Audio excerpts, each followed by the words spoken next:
नमस्कार, स्वागत है आपका बिहार लाइव नाउ के खास कार्यक्रम मेयर साहब में।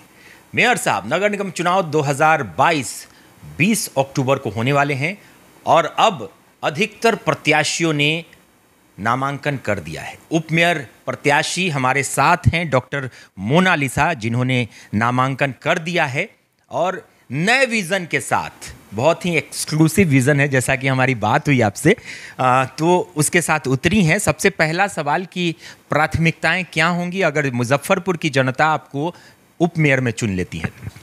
सबसे पहले तो मुजफ्फरपुर की सम्मानित जनता को मेरा प्रणाम और नमस्कार।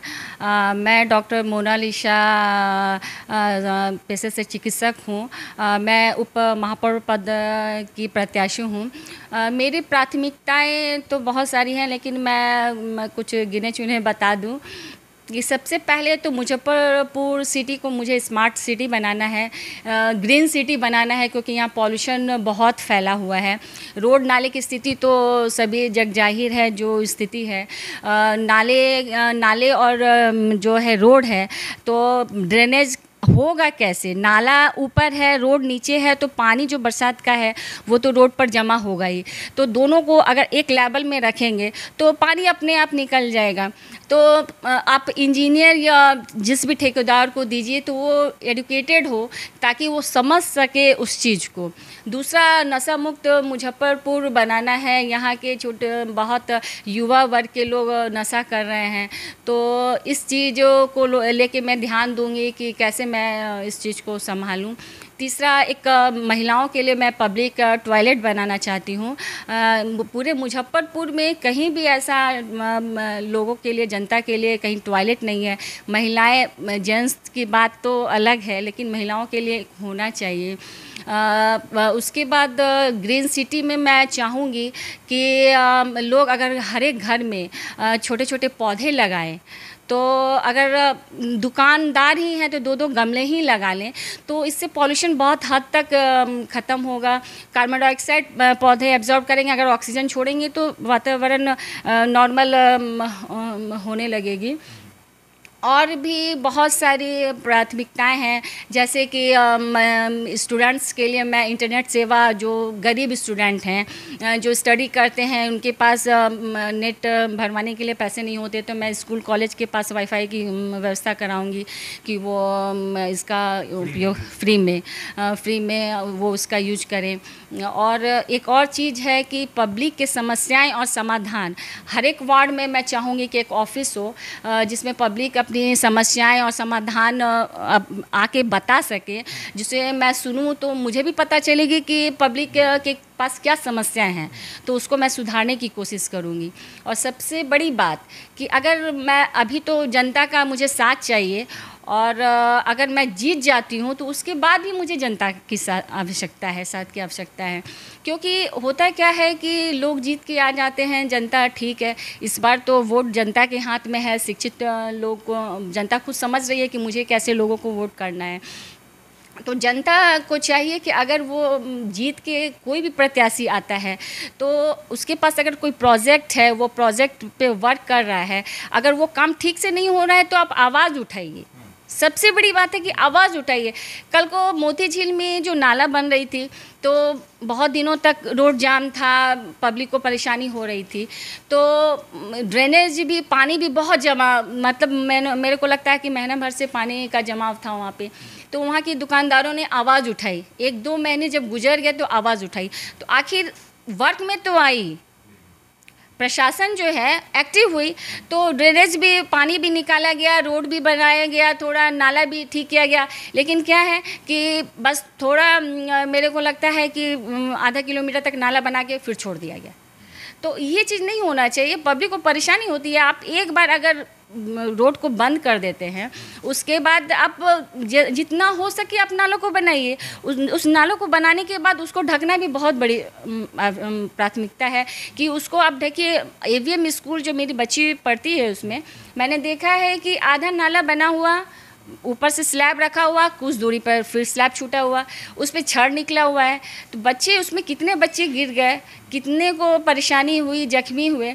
तो ये सब चीज़ों को ध्यान देना होगा। इसलिए अगर एक शिक्षित आदमी आता है तो वो इन सभी चीज़ों को ध्यान में रख करके काम करेगा। अच्छा, एक सवाल जो बनता है आपसे कि आप तो डॉक्टर हैं, शिक्षित हैं, आपकी फैमिली भी में डॉक्टर की फैमिली है, हस्बैंड भी डॉक्टर हैं, तो ये राजनीति में आना और मेयर उपमेयर की राजनीति में आकर चुनाव लड़ना, ये स्विच करने का क्या मकसद रहा, कैसे? मैंने बताया ना कि 10 सालों से मैं इस डॉक्टरी पेशे से हूँ। इस बीच बहुत सारे पेशेंट ऐसे आए जैसे कि कमर दर्द के पेशेंट हैं। तो स्टार्टिंग में तो कमर दर्द बहुत कारण से हो सकता है, नर्व प्रेस हो रहा है, अगर कैल्शियम की कमी है, तो उसमें मैंने देखा कि कमर दर्द अच्छे युवा लोगों को भी है। तो क्यों है? रोडों में इतनी बड़े बड़े गड्ढे हैं कि अगर वो बाइक चलाते हैं तो जर्क पड़ता है, जर्क पड़ा फिर उठा, तो उससे कमर पर जर्क पड़ता है, उसकी वजह से नर्व भी प्रेस हो रहा है, पेन भी हो रही है। तो ये सब मैं तो ठीक है दवा दे दी, 2-4 दिन ठीक हो गया, लेकिन अगर इसका परमानेंट इलाज चाहिए तो मेरे को लगा कि नहीं, कुछ तो रोड बनना चाहिए। तो वो मैं एक डॉक्टरी पेशे में रह के नहीं कर सकती हूँ। इसके लिए मुझे थोड़ा डिसीज़न लेना पड़ा कि नहीं, मुझे आना चाहिए। दूसरी बात है पॉल्यूशन। अब नगर निगम की ऐसी स्थिति है, नाला से कचरा निकाल के रख दिए, वो 10 दिन तक कचरा सूख रहा है, उसके बाद हवा चली, धूल कण पूरे एटमॉस्फेयर में फैल गया, उसको इनहेल कर रहे हैं लोग, अस्थमा का प्रॉब्लम हो रहा है, एलर्जिक प्रॉब्लम हो रही है। अभी देखा जाए तो 10 में से 5 पेशेंट जो है उस तरह के आ रहे हैं। तो बस छोटी छोटी बस मैनेजमेंट, जो कोई खास ये नहीं है उसमें, आप थोड़ा सा सिर्फ मैनेजमेंट देख लें अगर लोग, तो इस चीज़ को सुधारा जा सकता है कि कचरा निकाला तो उसके साथ ही कचरा को उठाते चले जाएं, तो पॉल्यूशन बहुत हद तक कंट्रोल उससे हो जाएगा। डॉक्टर को इतनी समझ है, हमारे नेताओं को कब समझ में आएगा? ये बहुत सोचने वाली बात हो जाती है कि डॉक्टर होके आपने इन चीज़ों को महसूस किया, फील किया, आपके पास पेशेंट आते थे, आपने सोचा चलो कोई नहीं कर रहा है मैं ही कर लूँ। जी देखिए, ये डेमोक्रेसी है, जनता का, जनता के लिए, जनता द्वारा शासन। तो मैं एक जनता हूँ, जनता के प्रॉब्लम को समझ रही हूँ, क्योंकि मैं रोड पर हमेशा, मैं रोड पर ही रहती हूँ। बोलिए तो बच्चे को लाना, ले जाना, छोड़ना, मेरे बच्चे इस बार 10th में हैं, तो हमेशा मेरा ही काम रहता है लाना ले जाना, उनकी पढ़ाई का ध्यान रखना, घर भी देखना, पेशेंट है उसको भी देखना। घर में शॉपिंग, जैसे शॉपिंग तो बहुत कम ही निकलना होता है, तो ये वो है कि मैं देख लेती हूँ। मतलब रोज़मर्रा की परेशानी को आप भी झेलती हैं जैसे एक आम इंसान झेलता है, इसलिए मैं प्रॉब्लम समझ रही हूँ उस चीज़ को। इसीलिए। और सबसे बड़ी चीज़ कि शिक्षित भी हैं, और शिक्षित उम्मीदवार अगर लड़ाई में आता है तो काफ़ी अच्छा खेल हो जाता है और लड़ाई बहुत अच्छी हो जाती है। अच्छा, बहुत सारे उम्मीदवार हैं, बहुत सारे उम्मीदवार मैदान में, जब लड़ाई होती है तो उम्मीदवार तो होते ही हैं, 5-7 उम्मीदवार, 5 उम्मीदवारों ने आपके साथ नॉमिनेशन किया, तो कैसी लड़ाई लग रही है आपको? कैसे लड़ाई की तैयारी चल रही है? कितना रिस्पांस मिल रहा है? आप तो जाती होंगी लोगों के पास, तो क्या पूछ रहे हैं लोग आपसे, वो थोड़ा सा एक्सपीरियंस शेयर कीजिए। देखिए, सबसे बड़ी बात है कि मैं एजुकेटेड हूँ, शिक्षक हूँ। मैंने यूट्यूब चैनल तो बताया है कि यूट्यूब चैनल के थ्रू, फेसबुक के थ्रू मैंने डिजीज़ के बारे में, हेल्थ टिप्स के बारे में लोगों को देना शुरू किया है। तो पब्लिक मुझे जान रहे हैं, अच्छा रिस्पांस मिल रहा है, लोग पहचान रहे हैं, लोग समझ रहे हैं, क्योंकि कोरोना काल में मैंने और मेरे जो हैं हस्बैंड ने लोगों की बहुत मदद की जितना हो सका, क्योंकि वो भी कोरोना पॉजिटिव थे, उस स्थिति में भी वो पेशेंट देख रहे थे, और मेरे को भी नीचे मैनेजमेंट पेशेंट देखना, ऊपर देखना, इनको देखना। इसके बाद जितनी भी पेशेंट जो सीरियस थे, उस समय मेडिसिन भी नहीं अवेलेबल हो रही थी। हम लोग मतलब अगर 10 फाइल का ऑर्डर कर रहे थे तो जो होलसेलर्स हैं वो 5 ही फाइल देते थे कि मैडम इतना ही मिलेगा। तो उसमें मेरे को देखना पड़ता था कि किस पेशेंट को दिया जाए, किसको ज़्यादा ज़रूरत है। तो उस समय जितना हो सका हम लोगों ने किया, तो जनता इस चीज़ को समझ रही है कि उनके लिए कौन बेटर है, तो रेस्पॉन्स अच्छा है।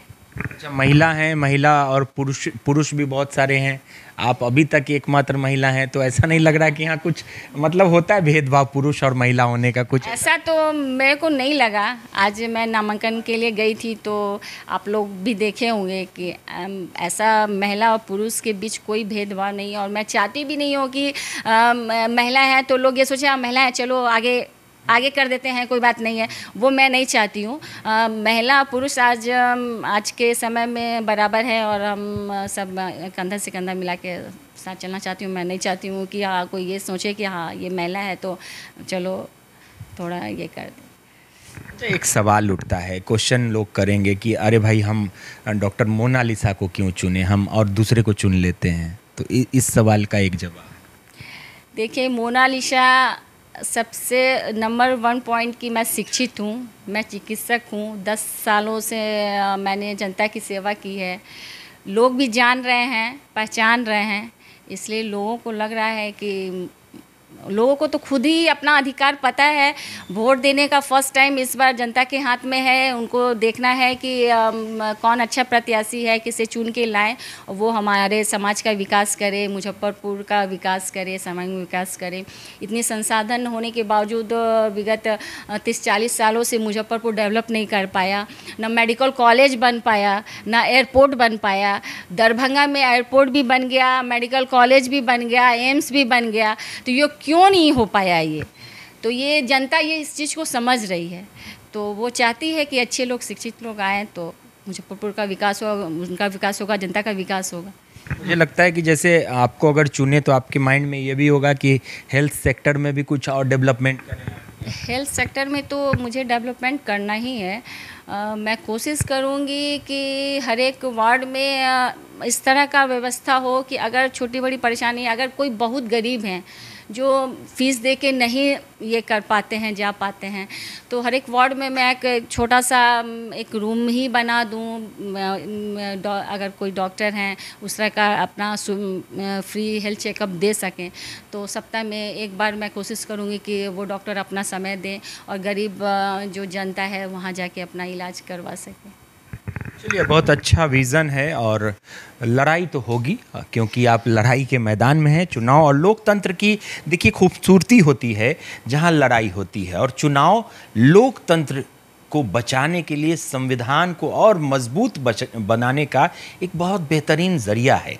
और कहीं ना कहीं चुनाव ऐसे उम्मीदवार को करना चाहिए जिसका विज़न विकास हो, जो डेवलपमेंट की बात करे और जो सोच रखता हो समाज को आगे बढ़ाने का। मेयर साहब में आज हम बात कर रहे थे उप महापौर प्रत्याशी डॉक्टर मोनालिसा से।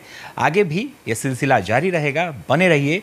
बिहार लाइव नाउ के ख़ास कार्यक्रम, हमारा जो ये कार्यक्रम है मेयर साहब, उसमें हम मेयर और उप महापौर का इंटरव्यू लेते हैं, आपको बताने की कोशिश करते हैं कि आपके चुनाव में जो उम्मीदवार आ रहे हैं वो कैसे हैं, उनका विज़न क्या है, ताकि आप डिसाइड कर सकें इन सारे उम्मीदवारों में कि किसको वोट करें और किसे ना करें। आगे भी ये सिलसिला जारी रहेगा। वार्ड पार्षद का भी कहिए पार्षद जी हमारा कार्यक्रम चलता है जिसमें हम वार्ड पार्षद का इंटरव्यू लेकर आपको दिखाते हैं, वार्ड पार्षद प्रत्याशियों का। बने रहिए बिहार लाइव नाउ के साथ। तब तक हमारे सहयोगी अभिषेक रंजन के साथ मुझे मुकेश चौरसिया को दीजिए इजाज़त। नमस्कार।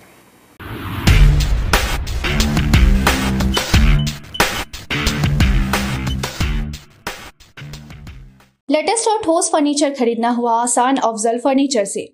यहाँ आपको मात्र 34,500 में पूरा फर्नीचर सेट मिलेगा।